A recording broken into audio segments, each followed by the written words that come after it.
Família, torna-te aquilo que és. Família, torna-te aquilo que és.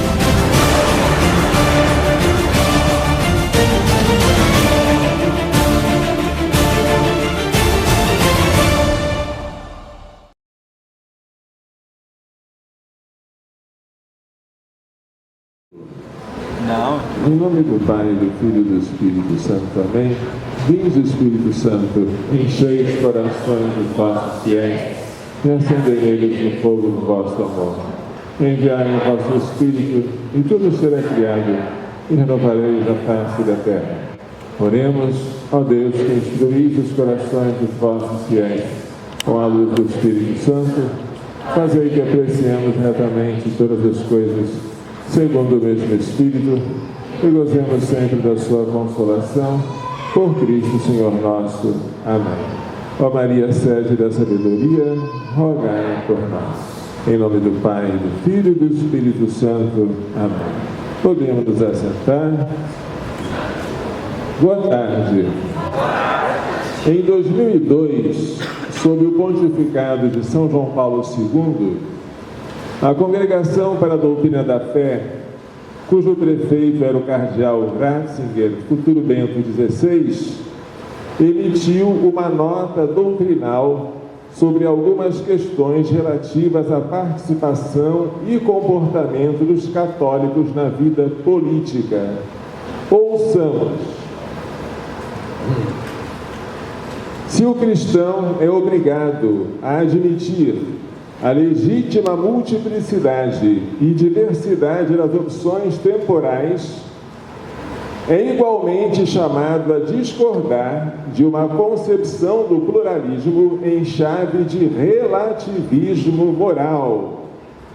Relativismo moral.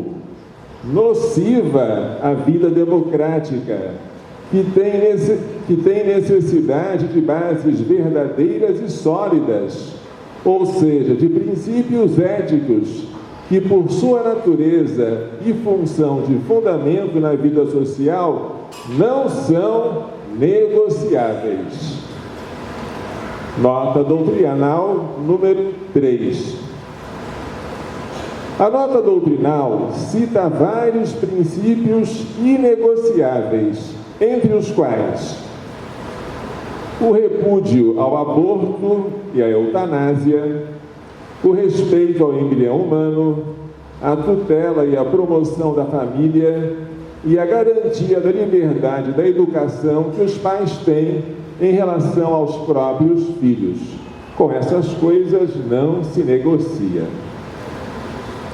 Quando, em 2006, Bento XVI discursou aos participantes do Congresso promovido pelo Partido Popular Europeu, voltou a destacar que nem tudo pode ser decidido por votação.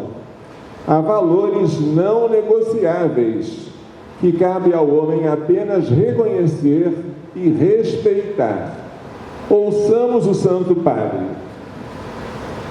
Quanto à Igreja Católica, o interesse principal de suas intervenções na arena pública é a defesa e a promoção da dignidade da pessoa. E assim, ela reclama conscientemente uma particular atenção aos princípios que não são negociáveis. Entre estes últimos, hoje emergem particularmente os seguintes: defesa da vida em todas as suas fases, do primeiro momento da concepção até a morte natural. Reconhecimento e promoção da estrutura natural da família, qual união entre um homem e uma mulher, baseada sobre o matrimônio, e a defesa contra as tentativas de torná-la juridicamente equivalente a formas radicalmente diversas de uniões, que na realidade danificam-na e favorecem a sua desestabilização, obscurecendo o seu caráter particular e o seu insubstituível papel social. Terceiro, a defesa do direito dos pais de educar os próprios filhos. Defesa da vida, reconhecimento e promoção da estrutura natural da família e defesa do direito dos pais de educar os próprios filhos. Prossegue o Papa. Estes princípios não são verdade de fé, ainda que recebam da fé ulterior luz e confirmação. Eles estão inscritos na própria natureza humana e por isso são comuns a toda a humanidade.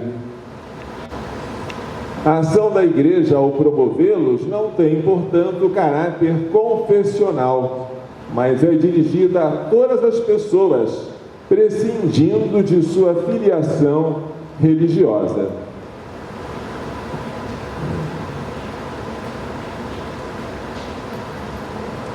Alguns exemplos de maus negócios.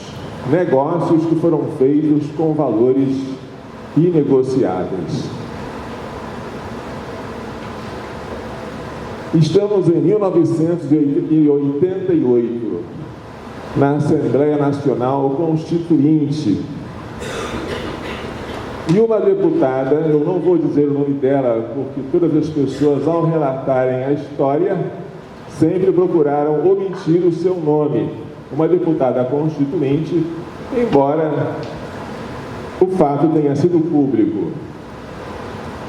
Uma deputada desejava instaurar no país o sistema parlamentarista. E ela encontrou uma ocasião de obter isso naquela Assembleia Constituinte. Os parlamentaristas resolveram fazer com ela um negócio.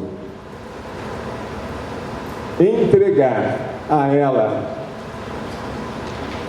o parlamentarismo se ela renunciasse a 3 palavrinhas. Quais eram as 3 palavrinhas que ela deveria renunciar? Essa aqui: desde a concepção, que deveriam estar no artigo 5º, no caput da nossa Constituição Federal. Toma lá, dá cá. Você me dá 3 palavrinhas e eu te dou o parlamentarismo. E ela ficou pensando, é uma troca vantajosa, porque afinal de contas, vida é vida. Para que dizer desde a concepção? Isso é um pleonasmo, isso é uma redundância. Dizer que a vida é inviolável e dizer que ela é inviolável desde a concepção é chover no molhado. E além disso, a nossa Constituição, diz ela, pela primeira vez, fala da proteção da vida da criança. Olha, o artigo 227 diz que é dever da família, da sociedade e do Estado assegurar à criança, ao adolescente, com absoluta prioridade, o direito à vida. E pensando bem, a ONU, na sua Declaração dos Direitos da Criança, fala em seu preâmbulo que a criança, em decorrência de sua imaturidade física e mental, precisa de proteção e cuidados especiais, inclusive proteção legal apropriada,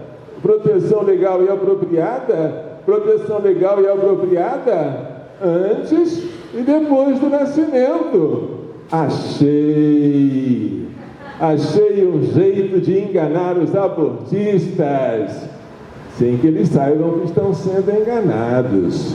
Eu vou deixar de exigir desde a concepção, e eles vão pensar que estão ganhando, mas eles não estão percebendo que lá no artigo 227, com a palavra criança, que foi colocada aqui e com o direito da criança, o aborto já foi proibido pela nossa Constituição, pelo nosso ordenamento jurídico. Mas os abortistas não são bobos. Não são bobos. Porque se esse texto é supérfluo, por que eles fizeram tanta questão de que ela o suprimisse? Até que houve um protestante, deputado Sotero Cunha, que resolveu fazer uma emenda, um destaque. E esse destaque seria para reintroduzir essa expressãozinha que havia sido retirada. E o destaque todo mundo tinha que votar, inclusive ela. E qual foi o voto dela? Quem sabe? Vocês não eram nascidos nessa época, né? 88. Qual foi o voto dela? Abstenção. Nem sim, nem não, e muito menos pelo contrário. Ela se absteve de votar.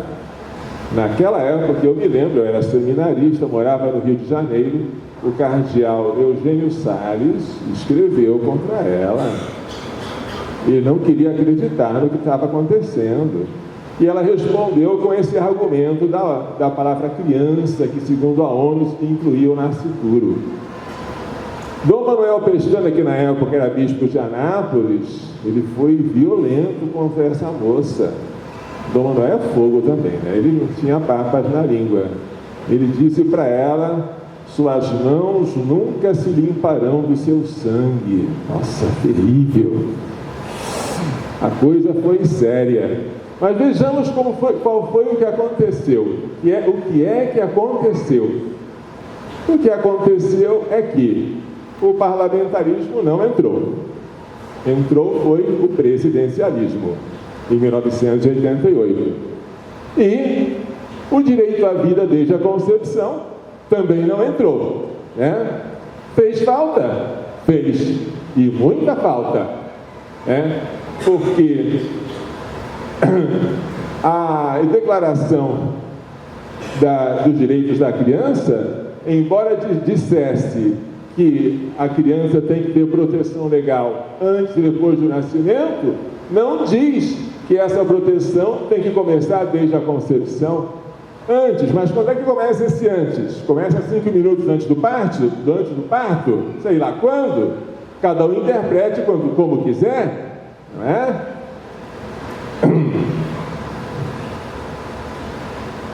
A supressão da expressão desde a concepção fez muita falta sempre que esteve em votação o aborto ou a vida dos embriões humanos. Eu me lembro que quando esteve em votação os embriões, o artigo 5º da Lei de Biossegurança, num julgamento que houve no Supremo, que começou em 2008, o ministro relator era o Carlos Aires Brito. Carlos Aires Brito, referindo-se ao início da vida humana e falando sobre os embriões que estavam congelados em nitrogênio líquido, ele dizia que a nossa Constituição sobre o início da vida humana é de um silêncio de morte. Perdoem-me o trocadilho, assim dizia o ministro. Silêncio de morte. Isso me fazia lembrar aquela deputada que dizia que era, como se diz, redundante dizer o início em que começava a proteção do direito à vida, né? Pois é. Com essas coisas a gente não negocia. E a gente não sabe o mal que faz quando faz o mal. A gente pensa que vai conseguir cedendo em coisas pequenas e acaba cedendo em coisas enormes. Aí o Evangelho diz que Judas subtraía pequenas coisas que eram colocadas na bolsa comum, quando de repente ele surpreendeu a si mesmo porque havia trocado o mestre por 30 moedas de prata. E a surpresa foi tão grande que ele resolveu se enforcar. Bem, vamos adiante. Como eu já falei, em 2008 houve uma ação direta de inconstitucionalidade sobre o artigo 5º da Lei de Biossegurança. Esta lei foi feita para os organismos geneticamente modificados, sobre a soja transgênica. Mas, durante a tramitação desta lei, alguém resolveu inserir o artigo 5º, que não tinha nada a ver com o assunto. Aquele artigo 5º falava sobre a pesquisa e a terapia com células-tronco vindas de embriões humanos. Misturar embriões humanos com soja transgênica é uma mistura impalatável para o meu gosto. Mas isso aí aconteceu. Mas aconteceu numa hora em que nós menos esperávamos. Por quê?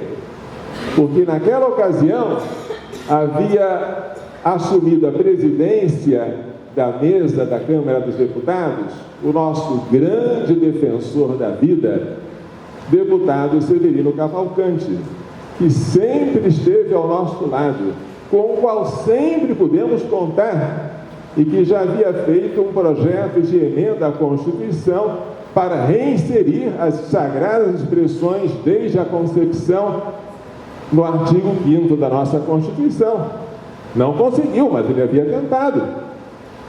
Pois, quando ele foi colocado na presidência da Constituição, por algum motivo, pela pressão que ele recebeu, ou sabe-se lá por quê, na hora da votação, quando nós mais precisávamos dele, e quando estava no poder dele decidir o que seria votado e como, ele resolveu ausentar-se, colocar a presidência nas mãos de um outro deputado, e aí foi um caos.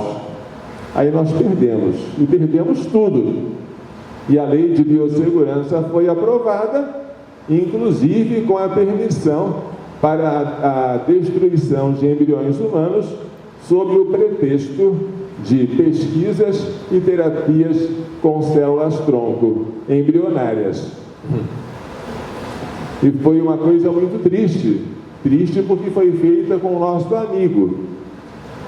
O que mais doeu no beijo de Judas é porque foi dado por Judas. Se fosse dado por um fariseu ou por um escriba, mas foi dado por um apóstolo. Se fosse um petista que ocupava a presidência da mesa antes do Severino, nós não teríamos nenhum susto. Mas pelo próprio Severino Cavalcante. Vejamos agora o que aconteceu na Itália, só para mudar de ambiente. Na Itália, em 1978, os políticos aprovaram uma lei que está em vigor até hoje, a Lei 174. Para quê? Para impedir as práticas terroristas que se previa que iriam ocorrer caso o tema fosse proposto a um referendo popular solicitado pelo Partido Radical. O Partido Radical, que corresponde mais ou menos ao nosso PT, havia proposto submeter o aborto a um referendo. Mas o pessoal estava com medo, porque estava vendo uma onda de terroristas tão grande que diziam, não vamos fazer esse referendo que muita gente vai morrer. Para evitar esse referendo, vamos então legalizar o aborto, senão vai haver muita morte. Entenderam a lógica? Se não entenderam, eu também não entendi. Mas então, vamos legalizar o aborto para evitar a prática terrorista, tá? A quem tentava recordar que a gravidade, que a legalização do aborto era uma coisa muito grave, respondia-se, maiora premunt, coisas maiores nos impelem a legalizar o aborto. ainda que a legalização do aborto fosse um mal menor do que o terrorismo, não é, mas ainda que fosse, você não pode praticar um mal moral menor para evitar um mal moral maior. Entre dois males morais, você tem que rejeitar os dois. Não pode praticar uma mentira menor para evitar uma mentira maior. Tem que rejeitar as duas. E aí, acabou que deu no que deu. A Itália hoje é um país onde o aborto é feito de maneira horrível e sempre praticado com o dinheiro público. O que mais me deixa triste na Itália é não encontrar reação. A gente não encontra gente jovem lutando para que a lei do aborto seja revogada. Nem sequer pensam em revogá-la, pensam em melhorá-la, em fazer uma reforma cosmética nela. Não se tem esperança. Esse é o pior sinal de envelhecimento de um país. No Brasil, há quem pense que para conter a ânsia dos que querem o casamento entre pessoas do mesmo sexo, casamento esse que não existe na Constituição, mas foi inventado, criado pelo Supremo Tribunal Federal, deve-se aceitar algum reconhecimento jurídico diferente do casamento às duplas homossexuais. Vamos inventar um nome diferente de casamento, uma posição diferente do casamento para os gays e as lésbicas, e assim eles vão se contentar com isso e vão deixar de nos importunar com a ideia de casamento. Esta posição é contrária à da Congregação para a Doutrina da Fé, que já declarou que tais uniões não merecem nenhum tipo de reconhecimento legal. Nenhum. Não merecem ser equiparadas ao casamento e nem sequer merecem um reconhecimento inferior. Não merecem nenhum reconhecimento porque elas são antinaturais. Aquilo que se opõe à natureza ofende diretamente ao Criador e não pode ser reconhecido pelo Estado. Vejamos o texto do Magistério. Em presença do reconhecimento legal das uniões homossexuais ou da equiparação legal das mesmas ao matrimônio, com acesso aos direitos próprios deste último, é um dever opor-se-lhe de modo claro e incisivo. E depois, se todos os fiéis são obrigados a opor-se ao reconhecimento legal das uniões homossexuais, os políticos católicos são, de modo especial, na linha da responsabilidade que lhes é própria. Portanto, nada de ceder ao mal para evitar um mal maior, quando se trata de males morais. Falando diante de vocês nesta tribuna, que direitos eu tenho na qualidade de pecador? Respondam-me. Eu não perguntei que direitos eu tenho como batizado, como brasileiro, como cidadão, como pessoa. Eu perguntei que direitos eu tenho como pecador. Pipocas. Que direito eu tenho como pecador? Nenhum. Se vocês quiserem dizer que eu tenho direito ao inferno, talvez, ou direito ao castigo, mas direito positivo eu não tenho nenhum. Nenhum pecador, enquanto pecador, tem algum direito. O pecado não me acrescenta direitos, ao contrário, priva-me de direitos, a começar pelo direito ao reino dos céus.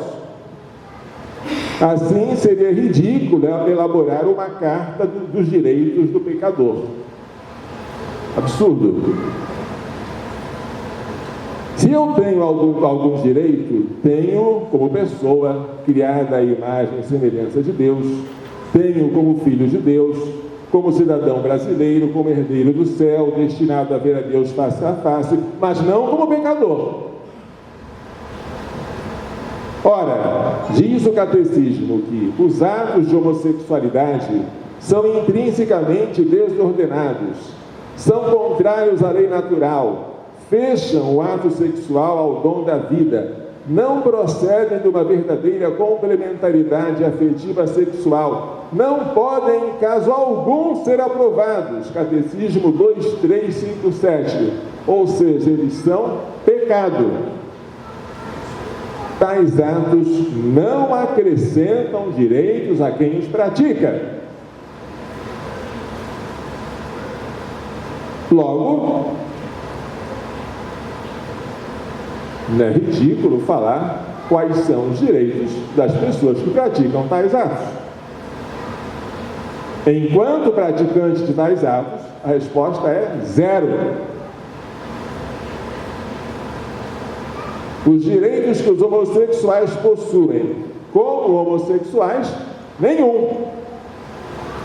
Ah, mas eles têm direito como pessoas humanas, como cidadãos, mas isso já está escrito no Código Civil, isso está escrito na Constituição Federal.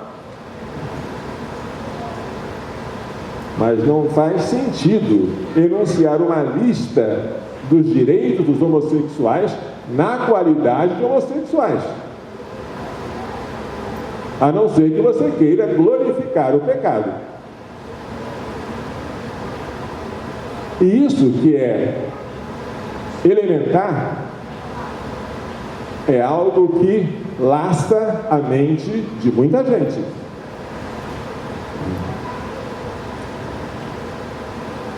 Estava em tramitação um projeto de lei conhecido como Lei Anti-Homofobia, PL 122. Eu nunca uso a palavra homofobia, porque essa palavra foi inventada pelos ideólogos do gênero. Não sei, nem quero saber o que significa isso. Mas é uma lei que visa punir aqueles que manifestam algum desagrado ao homossexualismo. Por exemplo, você cometeu um homicídio, a vítima é homossexual. Então, por causa disso, recebe um acréscimo, eu, homicida, recebo um acréscimo de pena. Por quê? Sei lá, mas eu quero saber por quê. Eu queria saber. Porque eu não podia ter matado ela. Claro que não podia. Porque ela é um ser humano. Porque ela é um cidadão. Talvez ela tenha sido até batizada, esse filho de Deus. Mas o fato de ela cometer qualquer outro pecado não acrescenta direitos a ela.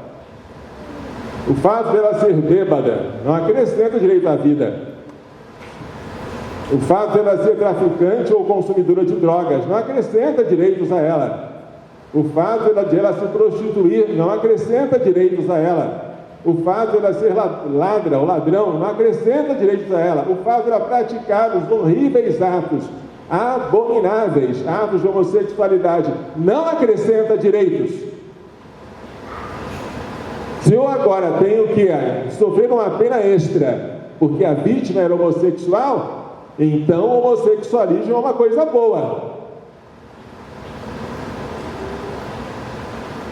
Praticá-lo é tão bom que se a pessoa não praticasse, o homicida não teria que pagar tanto pelo homicídio que ele praticou. Ou seja, essa lei, o PLC 122, não tem outro fim a não ser glorificar a homossexualidade. Mas a gente encontra pessoas por aí, cheias de boas intenções, dizendo, não, para evitar muitas contenda, não vamos jogar fora esse projeto. Vamos diminuir as penas. Vamos podar aquilo que está em excesso e vamos substituir as sanções penais por sanções administrativas.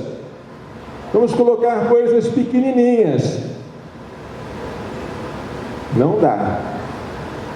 Com princípios, a gente não negocia. Nosso querido bispo Dom Manuel Pestana Filho, de saudosa memória, dizia: em matéria de princípios, devemos ser furiosamente intransigentes. Quando você começa a substituir o sim e o não por um talvez, você entra numa ladeira escorregadia que não tem fim. Vamos para um caso que eu presenciei. Em 28 de maio de 2008, no julgamento dos embriões humanos, a ADI 3510, o ministro Menezes Direito, que não era relator, o relator foi o Aires Brito, mas ele era católico, membro da União de Juristas Católicos do Rio de Janeiro, em vez de dizer de maneira clara e simples que o artigo 5º da Lei de Biossegurança era inconstitucional por permitir a morte de embriões humanos, que seria tão simples, o que foi que ele fez? Ele resolveu, em seu voto, interpretar o texto da Lei de Biossegurança de modo a salvá-lo, fazendo concessões ao uso de células embrionárias humanas. Segundo ele, o embrião não poderia ser morto, mas uma ou duas, não mais do que duas de suas células, poderiam ser retiradas, o que moralmente é inaceitável, pois pode acarretar danos ou a morte do embrião, para fins de pesquisa ou terapia. Esta opção de ceder ao mal menor, já em si inaceitável, teve consequências desastrosas. Primeiro, prevaleceu o mal maior, ou seja, a lei foi considerada constitucional sem restrições. Por maioria, a Lei de Biossegurança foi considerada constitucional e os embriões puderam ser destruídos tranquilamente. Segundo, a tentativa de mudar a lei a pretexto de interpretá-la, fazendo com que o Supremo se tornasse um legislador positivo, abriu caminho para que mais tarde, alguns anos mais tarde, o mesmo STF usasse desse artifício para reconhecer a união estável de pessoas do mesmo sexo e para aprovar o aborto de crianças anencéfalas. Por isso, aquilo que o Menezes Direito fez naquela ocasião, embora fosse cheio de boas intenções, foi péssimo. Foi péssimo. E nós estamos até agora sofrendo as consequências dele. Que Deus o tenha, porque ele já morreu de câncer de pâncreas. Fez isso bem intencionado, mas fez mal. Porque a Igreja nos ensina que as intervenções feitas nos embriões só são lícitas se forem em benefício do próprio embrião. Retirar uma ou duas células do embrião não era em benefício do embrião, era em benefício de suposto benefício de terceiros. O embrião não ia lucrar nada com isso. Ele só ia lucrar ou o dano ou a morte. Supostamente isso ia ter algum benefício na pesquisa com células-tronco. É um artifício enorme que ele inventou para tentar salvar o salvável. Com isso não se negocia. A vida é um valor não negociável. Ele tentou negociar. Não façam isso, gente. Esse é um exemplo, esse é um contra-exemplo que a história nos está dando. Ministro Menezes Direito. A tentativa de ceder à prática do mal menor para evitar o mal maior não é nova. Pôncio Pilatos, verificando a inocência de Jesus, em vez de soltá-lo imediatamente, procurou satisfazer parcialmente o desejo dos acusadores, a fim de evitar a sua condenação à morte. Este homem não fez nada que mereça a morte. Por isso, eu o soltarei depois de castigá-lo. Lucas 23, 15 a 16. Essa decisão, a lei de moral, foi inútil. De nada adiantou a flagelação e a coroação de espinhos. Depois de apresentar à multidão Jesus flagelado e coroado de espinhos, dizendo: eis o homem, os chefes dos sacerdotes, os guardas, gritaram: crucifica-o! Crucifica-o! E Pilatos acabou decretando a sentença de morte. Para ilustrar tudo quanto foi dito, vale a pena citar a história do descobridor da causa genética da síndrome de Down, o servo de Deus, Jérôme Lejeune, que já está em processo de beatificação. Aos 33 anos, em 1959, Lejeune publicou sua descoberta sobre a causa da síndrome de Down, a trissomia do 21, e isso o transformou em um dos pais da genética moderna. Em 1962, foi designado como especialista em genética humana na Organização Mundial de Saúde. E em 64, foi nomeado diretor do Centro Nacional de Investigações Científicas na França.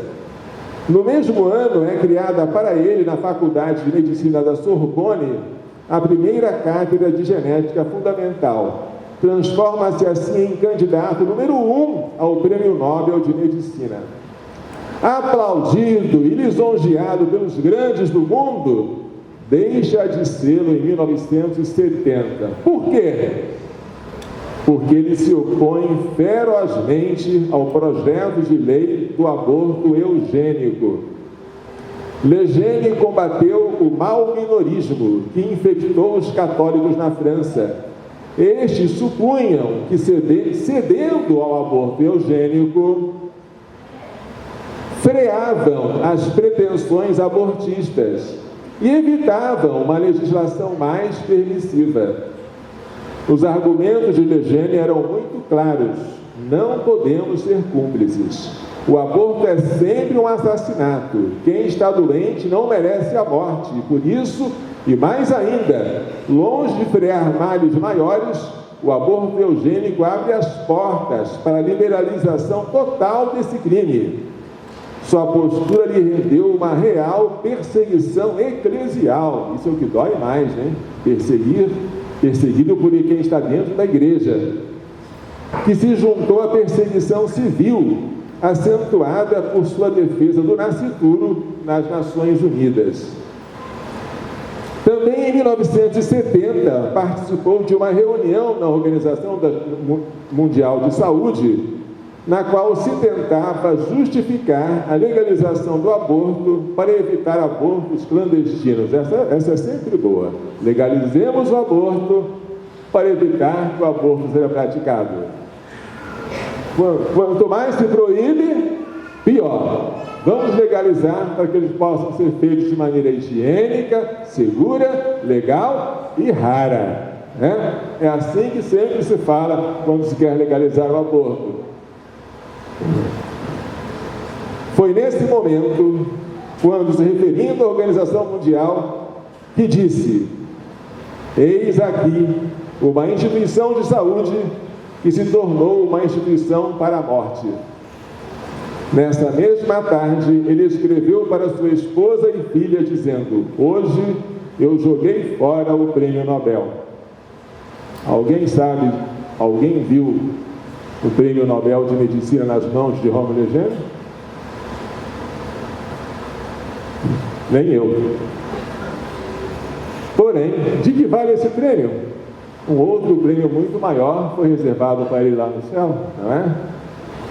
Em nenhum momento, Jérôme Lejeune deu ouvido aos prudentes, entre aspas, que o aconselhavam calar-se para chegar mais alto e assim poder mais influir.